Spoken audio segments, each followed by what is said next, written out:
Hearty welcome to all dear students. सबका हार्दिक अभिनंदन।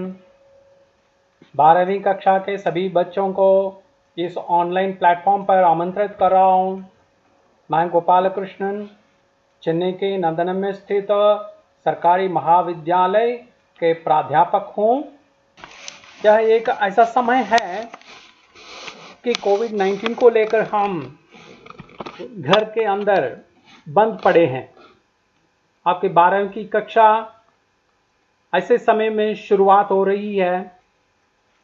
हम शिक्षक आपका साथ देने के लिए, आपके सहारे के लिए हमेशा तैयार हैं और उसी का नतीजा है आज मैं आपको कुछ अपनी ओर से दे सकता हूं, तो वो बड़ी खुशी की बात है। वो इरादा लेकर आपके सामने आया हूं और यहाँ आपका पाठ्यक्रम के संबंध में थोड़ा बहुत पहले देख लेंगे। विषय सूची देखिए आपके सामने। पद्य तुलसीदास के 2 पद हैं, फिर वृंद के दोहे हैं, वो कंठस्थ है। श्री कृष्ण की छटा, बिहारी के दोहे, भारतेंदु हरिश्चंद्र चंद्रिका, सत्याग्रही का बयान, परिचय ये भी कंठस्थ है। सहर्ष स्वीकारा है, ये एक कविता है। काल तुझसे होड़ है मेरी, ये एक कविता है। ये सब पद्य में। फिर गद्य में से टॉल्स्टॉय फॉर्म, कला का विवेचन, भाव या मनोविकार, रीढ़ की हड्डी, नागरिकों के मूल अधिकार, हमारी ताकत और जिम्मेदारियां, और आकाशदीप, ईदगाह, भाई बहन, शरणागत आदि कहानियां भी हैं। उसके बाद हम व्याकरण पर जाएंगे तो रस है, सूचना के अनुसार बदलना, शुद्ध कीजिए, संधि, पारिभाषिक शब्दावली, पत्र लेखन, पद परिचय, संक्षिप्तीकरण, हिंदी में अनुवाद कीजिए, निबंध सूची। ठीक है। लास्ट में मॉडल क्वेश्चन पेपर है। आप इस मॉडल क्वेश्चन पेपर पर जाएंगे तो थोड़ा गड़बड़ है, इसकी चिंता मत कीजिए।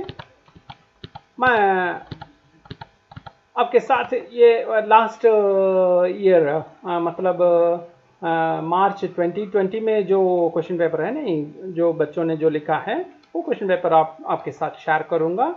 इसमें जो कुछ है बहुत गड़बड़ है, इसको देखकर आप घबराइए मत, इसको ऐसे ही छोड़ दीजिए।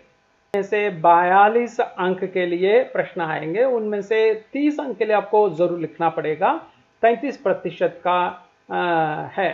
फिर गद्य का ले लें तो 31 अंक के लिए पूछा जाएगा, तो 20 अंक के लिए जरूर आपको अनिवार्य रूप से लिखना पड़ेगा। 22 अंक का है, 22% का है वो। नॉन डिटेल का 7 अंक के लिए पूछा जाता है, ये 1 अंक अनिवार्य, वो भी सेक्शन ए पर आ रहा है। 6 अंक जो बचा है नहीं, वो आप छोड़ भी सकते हैं, चॉइस में आ रहा है, लिखना चाहे तो लिख भी सकते हैं, 2% का है। फिर व्याकरण देखेंगे तो ये क्वेश्चन पैटर्न में ज़्यादातर रूप से व्याकरण से पूछा जा रहा है प्रश्न, वो 45 अंक के लिए आ रहा है। 39 अंक के लिए अनिवार्य रूप से आपको लिखना पड़ेगा, ये 43% का है। ये हिंदी साहित्य का उद्भव और विकास के संबंध में माइंड ट्री है। देखिए इसमें ये आदिकाल है, आरंभ, हिंदी साहित्य का आरंभ इस काल से हुआ है। उसके बाद आप देखिए पूर्व मध्यकाल, उत्तर मध्यकाल, फिर आधुनिक काल। ठीक है। ये आदिकाल 10वीं सदी से, और हम पहुंच रहे हैं आधुनिक काल, अब तक चल रहा है। कोई 1000 वर्ष पुराना है हमारा हिंदी साहित्य। ठीक है। ये देखिए, ये सगुण भक्ति में राम भक्ति कृष्ण भक्ति दो है। उस राम भक्ति में ही हम तुलसीदास जी को पाते हैं। तुलसीदास जी हैं राम भक्ति शाखा के प्रवर्तक कवि। अब आइए तुलसीदास जी का परिचय देखेंगे।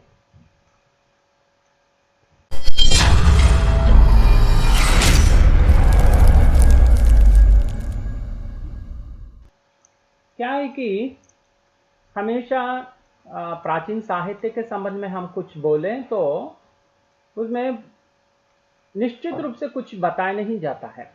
हमेशा यह ऐसे बोला जाता है कि बताया जाता है, कहा जाता है, ऐसे कहते हैं। कारण यह है कि उसका ठीक प्रमाण नहीं है, इसलिए ऐसे बोला जाता है। वैष्णव भक्ति में राम की उपासना बहुत ही प्राचीन मानी जाती है। राम भक्ति के वास्तविक प्रवर्तक रामानंद ही माने जाते हैं। ये राम के सगुण रूप के उपासक थे। राम काव्य में भगवान के लोक रक्षक रूप को प्रधानता दी गई। राम भक्ति शाखा की विशेषताएं क्या क्या हैं? राम को भगवान का पूर्ण अवतार माना गया है, भक्ति को श्रेष्ठ माना गया है, अवधी भाषा में लिखा गया है, ब्रज भाषा का प्रयोग भी हुआ है, दोहा और चौपाई आदि छंदों में ही रचनाएं हुई हैं। राम के संपूर्ण जीवन का विस्तृत चित्रण मिलता है। शांत रस की प्रधानता है और आदर्श पात्रों का चित्रण इस काल की प्रमुख विशेषता है। तुलसीदास जी का जन्म 1554, आपके किताब में ये उल्लेख है कि 1554, और कुछ किताबों में हमें मिलता है कि 1540 से लेकर 1623 तक का है उनका काल। सूरदास की भांति गोस्वामी तुलसीदास जी के जन्म स्थान व जन्म तिथि के विषय में विद्वानों में काफी मतभेद है। फिर भी इनका जन्म 1540 माना जाता है। माना जाता है कि इनका जन्म स्थान सोरो है। आपके पिता का नाम आत्माराम दुबे और माता का नाम तुलसी। मूल नक्षत्र में ये पैदा हुए, जो अशुभ नक्षत्र समझा जाता है, इसलिए उनके माता पिता ने इनको त्याग दिया। मुनिया नामक दासी ने इनका पालन पोषण किया। 5 साल बाद जब वो भी मरी तो आप भीख मांग कर निर्वाह करने लगे। आपके गुरु बाबा नरहरि दास हैं। आपका विवाह रत्नावली से हुआ। पत्नी से इतना प्रेम करने लगे कि सब कुछ भूल बैठे। पत्नी जब इस तरह के व्यवहार की घृणा करने लगी तो आपका झुकाव राम की ओर हुआ। जीवन के अंतिम समय में उन्हें बहुत यश तथा सम्मान प्राप्त हुआ। आपकी मृत्यु सन 1623 में हुई। रचनाएं हैं। तुलसीदास जी की रचनाओं को 2 भागों में बांटा जा सकता है, मुक्तक और प्रबंधक। रामचरितमानस आपका उच्च कोटि का प्रबंध काव्य है। इसके अतिरिक्त विनय पत्रिका, कवितावली, गीतावली, दोहावली, वैराग्य संदीपनी, पार्वती मंगल तथा जानकी मंगल और बरवे रामायण, रामाज्ञा, कृष्ण गीतावली आदि इनकी प्रसिद्ध रचनाएं हैं।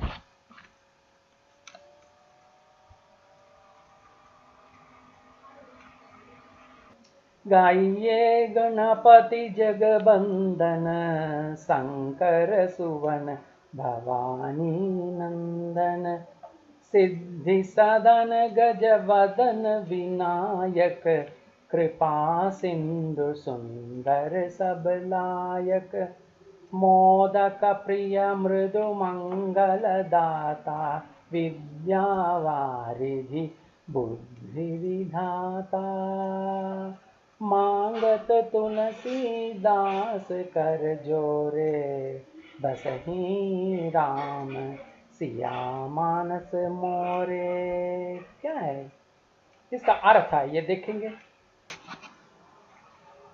विनय पत्रिका से उद्धृत इस पद में तुलसीदास जी गणपति की वंदना करते हैं। इस मंगलाचरण में तुलसीदास गणपति की वंदना करते हुए कहते हैं, आइए सब मिलकर शिवजी और पार्वती के पुत्र गणपति के गुण गाएंगे। गज मुख वाले के यहाँ सिद्धि वास करती है। वे कृपा सागर हैं और उनकी कृपा से हम योग्य बन जाएंगे। मोदक प्रिय और सर्वमंगलमय गणपति की कृपा से हमारी विद्या पूरी होती है और बुद्धि का विकास होता है। तुलसीदास जी दोनों हाथ जोड़कर प्रार्थना करते हैं कि राम और सीता सदैव के लिए इस दास के मन में वास करें। जाके प्रियन राम वैदेही, तजिए ताहि कोटि वैरी सम, जदपि परम सनेही। तज्जो पिता प्रहलाद, विभीषण बंधु भारत महतारी। बलि गुरु तज्जो कंत व्रज बनितनि, भये मृदु मंगलकारी। नाते नेह के राम के, मनियत सुहृद सुसेव्य जहाँ लौं। अंजन कहाँ आँखी, जेहि फूटई बहुतक कहो कहाँ लौं। तुलसी सो सब भांति, परम हित पूज्य प्राण ते प्यारो। जासो होय सनेह, राम पद ये तो मतो हमारो।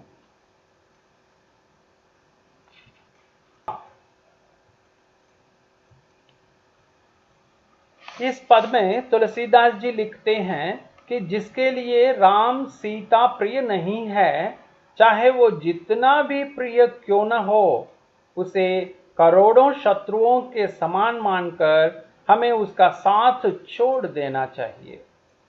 तुलसीदास जी उदाहरण द्वारा यूं समझाने की कोशिश करते हैं कि भगवान की कृपा से, उनकी कृपा पाने के लिए प्रहलाद ने अपने पिता हिरण्यकश्यप का, विभीषण ने अपने भाई रावण का, भरत ने अपनी मां का, राजा बलि ने अपने गुरु का और ब्रज की स्त्रियों ने अपने पतियों का त्याग दिया।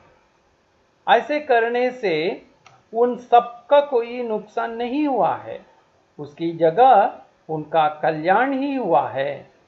जिस अंजन अथवा काजल से आंखें फूट जाती हैं, उससे क्या फायदा। अंत में तुलसीदास जी अपना स्वमत प्रकट करते हुए लिखते हैं कि वही सब तरह से परमहित और प्राण से बढ़कर प्यारा है, जिससे राम की निकटता अर्थात प्रेम प्राप्त हो।